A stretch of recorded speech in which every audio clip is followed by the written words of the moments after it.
Chapter 5. I Get a New Cabin Mate. Ever come home and find your mom messed up? Like some helpful person, hi mom, has tried to clean it and suddenly you can't find anything? And even if nothing is missing, you get that creepy feeling like somebody's been looking through your private stuff and dusting everything with lemon furniture polish. That's kind of the way I felt seeing Camp Half-Blood again. On the surface, things didn't look all that different.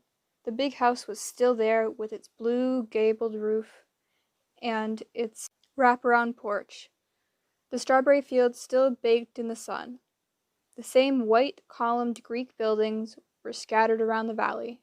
The amphitheater, the combat area, the dining pavilion overlooking Long Island Sound. And nestled between two woods and the creek were the same cabins, a crazy assortment of 12 buildings, each representing a different Olympian god. But there was an air of danger now. You could tell something was wrong. Instead of playing volleyball in the sandpits, council and satyrs were stockpiling weapons in the tool shed. Dryads armed with bows and arrows talked nervously at the edge of the woods. The forest looked sickly.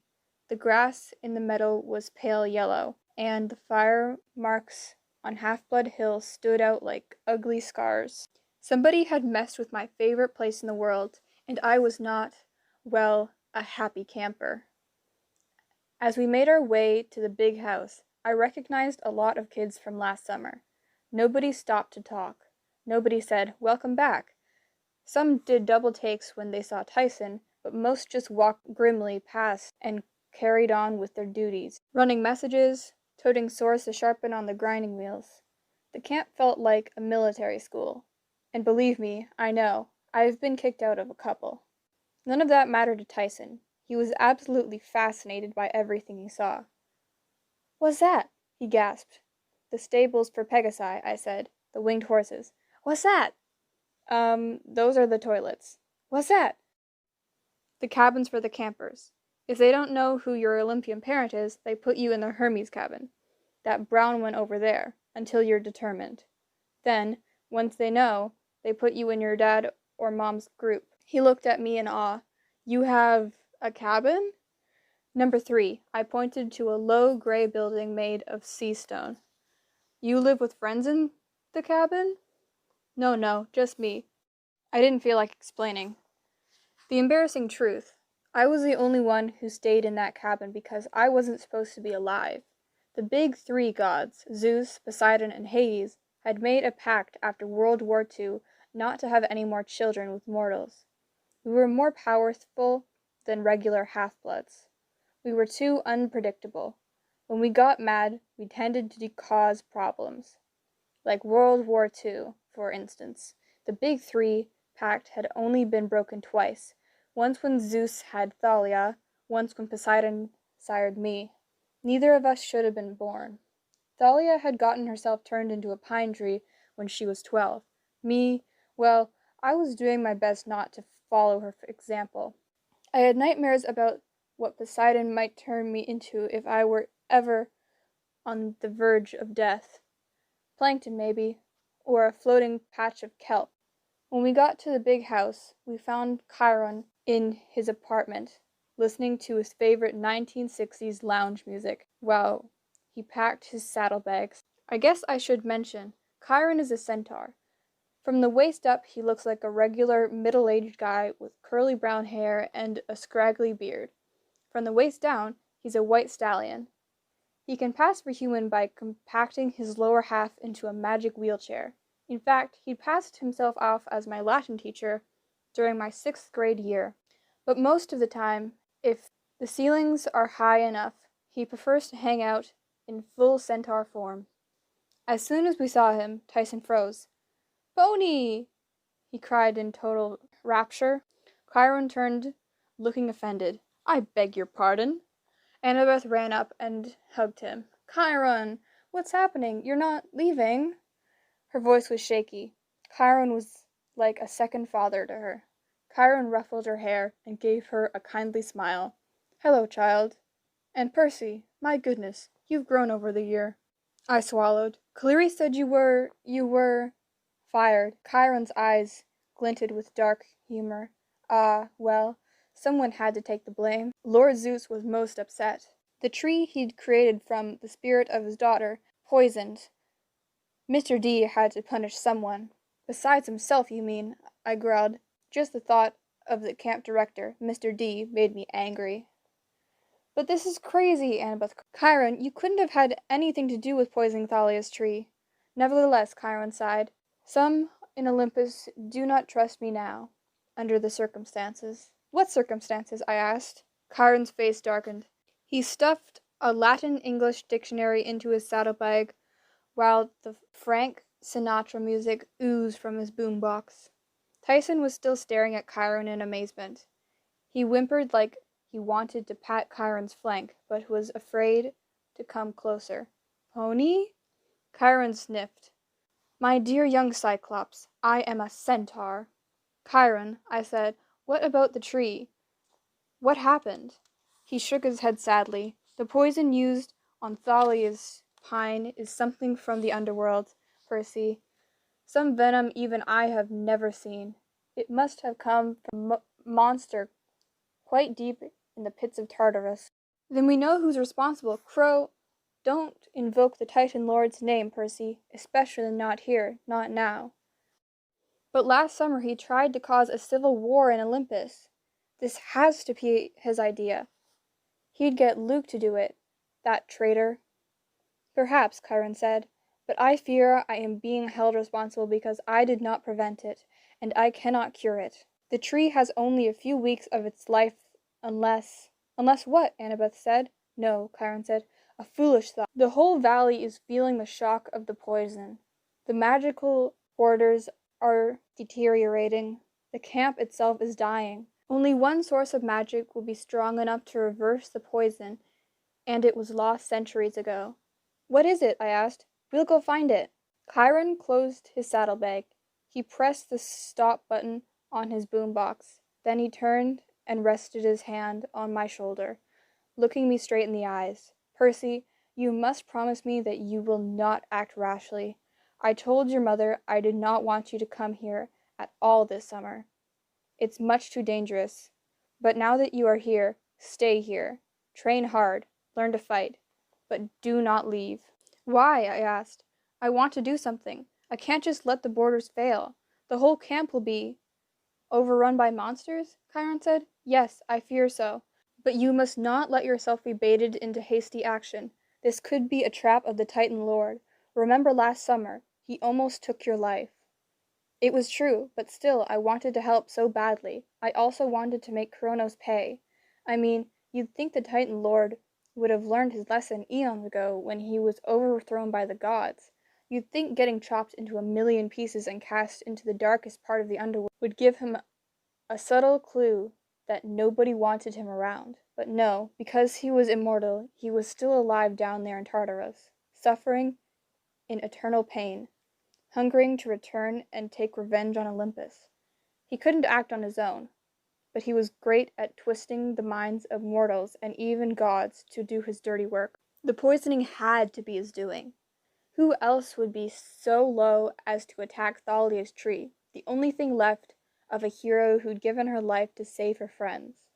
Annabeth was trying hard not to cry. Chiron brushed a tear from her cheek.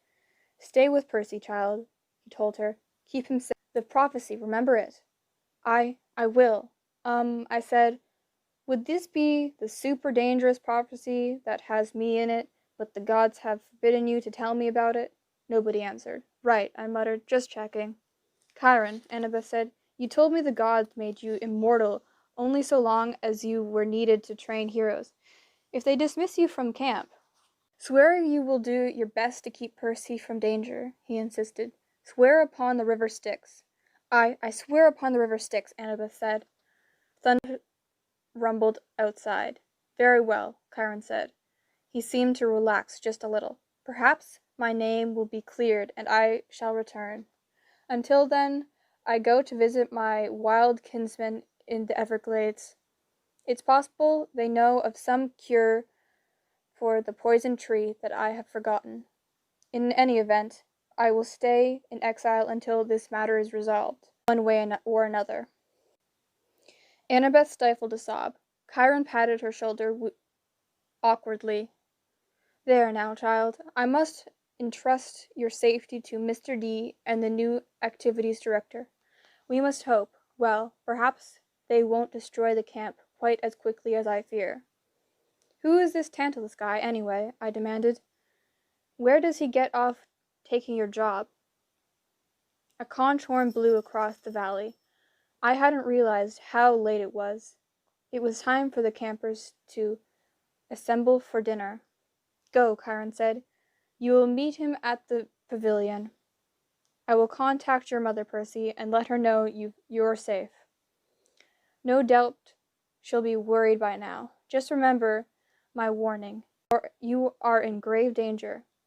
Do not think for a moment that the Titan Lord has forgotten you.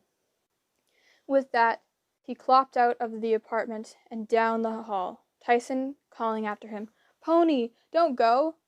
I realized I'd forgotten to tell Chiron about my dream of Grover. Now it was too late.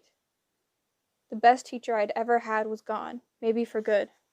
Tyson started bawling almost as hard as Annabeth. I tried to tell them that things would be okay, but I didn't believe it. The sun was setting behind the dining pavilion as the campers came up from their cabins. We stood in the shadow of a marble column and watched them file in. Annabeth was still pretty shaken up, but she promised she'd talk to us later. Then she went off to join her siblings from the Athena cabin, a dozen boys and girls with blonde hair and gray eyes like hers.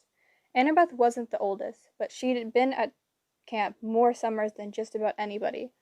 You could tell that by looking at her camp necklace. One bead for every summer, and Annabeth had 6. No one questioned her right to lead the line. Next came Clarice, leading the Ares cabin. She had one arm in a sling and a nasty-looking gash on her cheek, but otherwise her encounter with the bronze bulls didn't seem to have fazed her. Someone had taped a piece of paper to her back that said, You moo, girl, but nobody in her cabin was bothering to tell her about it. After the Ares kids came the Hephaestus cabin. 6 guys led by Charles Beckendorf, a big 15-year-old African-American kid. He had hands the size of catcher's mitts and a face that was hard and squinty from looking into a blacksmith's forge all day. He was nice enough once you got to know him, but no one ever called him Charlie or Chuck or Charles. Most just called him Beckendorf. Rumor was he could make anything. Give him a chunk of metal, and he could create a razor-sharp sword or a robotic warrior or a singing bird bath for your grandmother's garden, whatever you wanted. The other cabins filed in. Demeter, Apollo, Aphrodite, Dionysus. Naiads came up from the canoe lake. Dryads melted out of the trees. From the meadow came a dozen satyrs, who reminded me painfully of Grover. I'd always had a soft spot for the satyrs. When they were at camp, they had to do all kinds of odd jobs for Mr. D, the director, but their most important work was out in the real world. They were the camp seekers. They went undercover into schools all over the world, looking for potential half-bloods and escorting them back to camp. That's how I'd met Grover. He had been the first one to recognize I was a demigod. After the satyrs filed into dinner, the Hermes cabin brought up the rear. They were always the biggest cabin. Last summer, it had been led by Luke, the guy who'd fought with Thalia and Annabeth up on top of Half-Blood Hill. For a while, before Poseidon had claimed me, I lodged in the Hermes cabin. Luke had befriended me, and then he tried to kill me. Now the Hermes cabin was led by Travis and Connor Stoll. They weren't twins, but they looked so much alike it didn't matter. I could never remember which one was older. They were both tall and skinny, with mops of brown hair that hung in their eyes. They wore orange Camp Half-Blood t-shirts, untucked over baggy shorts, and they had those elfish features all Hermes kids had. Upturned eyebrows, sarcastic smiles, a gleam in their eyes whenever they looked at you, like they were about to drop a firecracker down your shirt. I'd always thought it was funny that the god of thieves would have kids with the last name Stoll, but the only time I mentioned it to Travis and Connor, they both stared at me blankly like they didn't get the joke. As soon as the last campers had filed in, I led Tyson to the middle of the pavilion. Conversations faltered. Heads turned. "Who invited that?" somebody at the Apollo table murmured. I glared in their direction, but I couldn't figure out who'd spoken. From the head table, a familiar voice drawled, "Well, well, if it isn't Peter Johnson. My millennium is complete." I gritted my teeth. "Percy Jackson, sir." Mr. D sipped his Diet Coke. "Yes, well, as you young people say these days, whatever."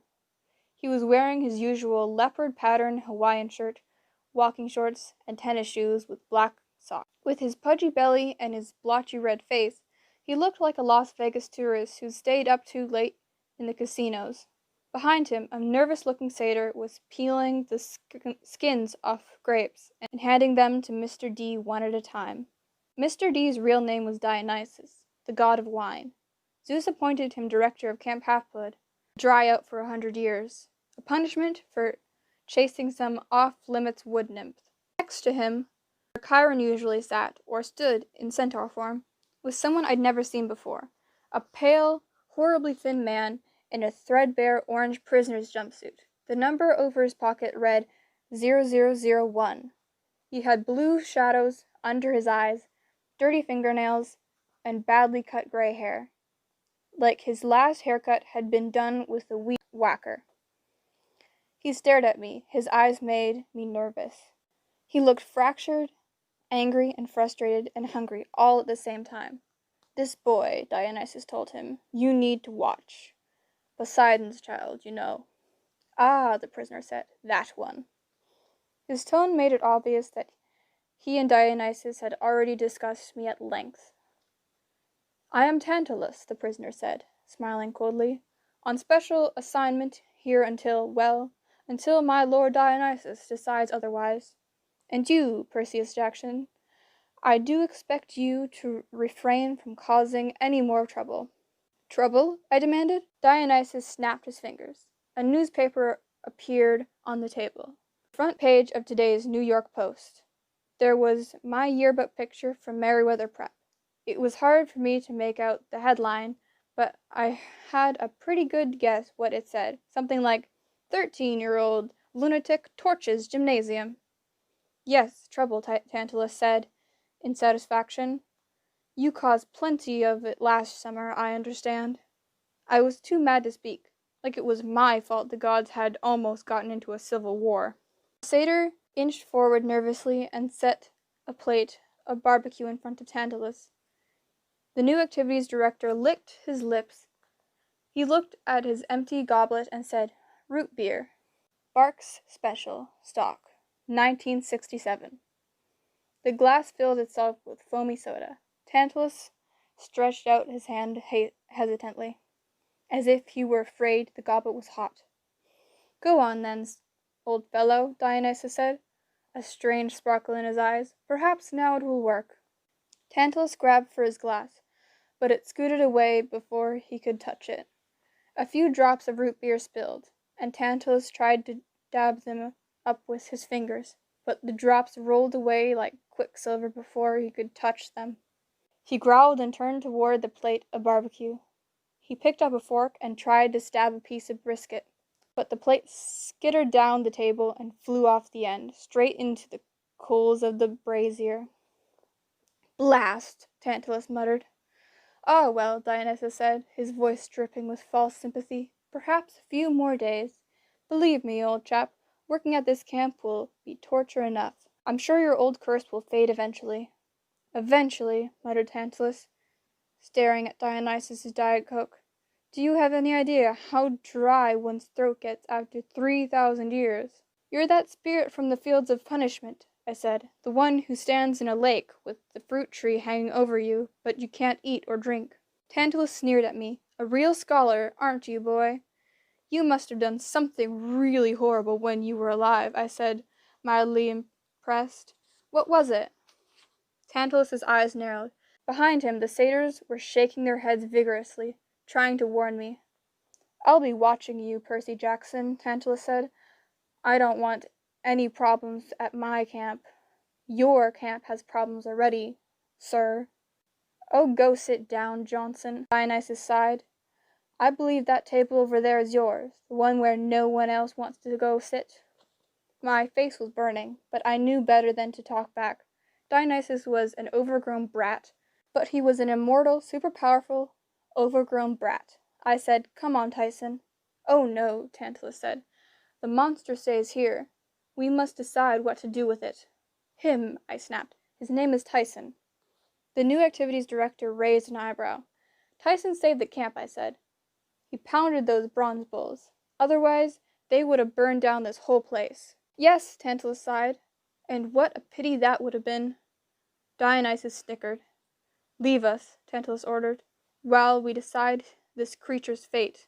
Tyson looked at me with fear in his one big eye, but I knew I couldn't disobey direct order from the camp directors. Not openly, anyway. "I'll be right over here, big guy," I promised. "Don't worry. We'll find you a good place to sleep tonight." Tyson nodded. "I believe you. You are my friend," which made me feel a whole lot guiltier. I trudged over to the Poseidon table and slumped into the bench. A wood nymph brought me a plate of Olympian olive and pepperoni pizza, but I wasn't hungry. I'd been almost killed twice today. I'd managed to end my school year with a complete disaster. Camp Half-Blood was in serious trouble, and Chiron had told me not to do anything about it. I didn't feel very thankful, but I took my dinner, as was customary, up to the bronze brazier, and scraped part of it into the flames. "Poseidon," I murmured, "accept my offering. And send me some help while you are at it," I prayed silently. "Please." The smoke from the burning pizza changed into something fragrant, the smell of a clean sea breeze with wildflowers mixed in. But I had no idea if it meant my father was really listening. I went back to my seat. I didn't think things could get much worse, but then Tantalus had one of the satyrs blow the conch horn to get our attention for announcements. "Yes, well," Tantalus said, once the talking had died down, "another fine meal, or so I'm told." As he spoke, he inched his hand towards his refilled dinner plate, as if maybe the food wouldn't notice that what he was doing. But it did. It shot away down the table as soon as he got within 6 inches. "And here, on my first day of authority," he continued, "I'd like to say what a pleasant form of punishment it is to be here. Over the course of the summer, I hope to torture interact with each and every one of you children. You all look good enough to eat." Dionysus clapped politely, leading to some half-hearted applause from the satyrs. Tyson was still standing at the head table, looking uncomfortable, but every time he tried to scoot out the limelight, Tantalus pulled him back. "And now some changes." Tantalus gave the campers a crooked smile. "We are reinstituting the chariot races." Murmuring broke out at all the tables. Excitement, fear, disbelief.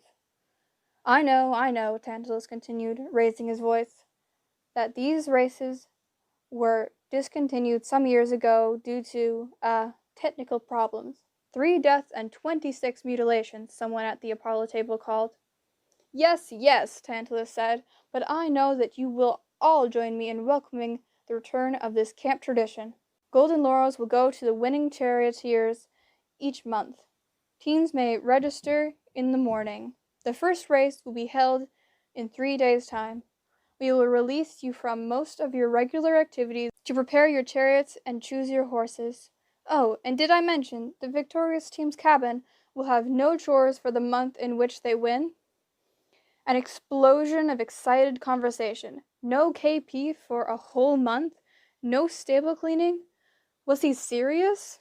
Then the last person I expected to object did so. "But sir," Clarius said. She looked nervous, but she stood up to speak from the Ares table. Some of the campers snickered when they saw the "You Moo Girl" sign on her back. "What about patrol duty? I mean, if we drop everything to ready our chariots—" "Ah, the hero of the day," Tantalus exclaimed. "Brave Clarice, who single-handedly bested the bronze bulls." Clarice blinked. then blushed. I didn't. And modest, too, Tantalus grinned. Not to worry, my dear, this is a summer camp. We are here to enjoy ourselves, yes? But the tree. And now, Tantalus said, as several of Clarice's cabin mates pulled her back to her seat, before we proceed to the campfire and sing along, one slight housekeeping issue. Percy Jackson and Annabeth Chase have seen fit, for some reason, to bring this here. Tantalus waved his hand towards Tyson. Uneasy murmuring spread among the campers. A lot of sideways looks at me. I wanted to kill Tantalus. Now, of course, he said, Cyclops have a reputation for being bloodthirsty monsters with a very small brain capacity. Under normal circumstances, I would release this beast into the woods and have you hunt it down with torches and pointed sticks. But who knows, perhaps this Cyclops is not as horrible as most of his brethren. Until it proves worthy of destruction, we need a place to keep it. I've thought about the stables, but that will make the horses nervous. Hermes Cabin, possibly? Silence at the Hermes table. Travis and Connor Stoll developed a sudden interest in the tablecloth. I didn't blame them. The Hermes Cabin was always full to bursting. There was no way they could take in a 6'3" Cyclops. Come now, Tantalus chided. The monster may be able to do some menial chores. Any suggestions to where such a beast should be kenneled? Suddenly everybody gasped. Tantalus scooted away from Tyson in surprise. All I could do was stare in disbelief at the brilliant green light that was about to change my life, a dazzling holographic image that had appeared above Tyson's head. With a sickening twist in my stomach, I remembered what Annabeth had said about Cyclops. They're the children of nature, spirits, and gods. Well, one god in particular, actually. Swirling over Tyson was a glowing green trident, the same symbol that had appeared above me the day Poseidon had claimed me as his son. There was a moment of awed silence. Being claimed was a rare event. Some campers waited in vain for their whole lives. When I'd been claimed by Poseidon last summer, everyone had reverently knelt. But now, they followed Tantalus's lead, and Tantalus roared with laughter. Well, I think we know where to put the beast now. By the gods, I can see the family resemblance. Everybody laughed except Annabeth and a few of my other friends. Tyson didn't seem to notice. He was too mystified, trying to swat the glowing trident that was now fading over his head. He was too innocent to understand how much they were making fun of him, and how cruel people were. But I got it. I had a new cabin mate. I had a monster for a half-brother.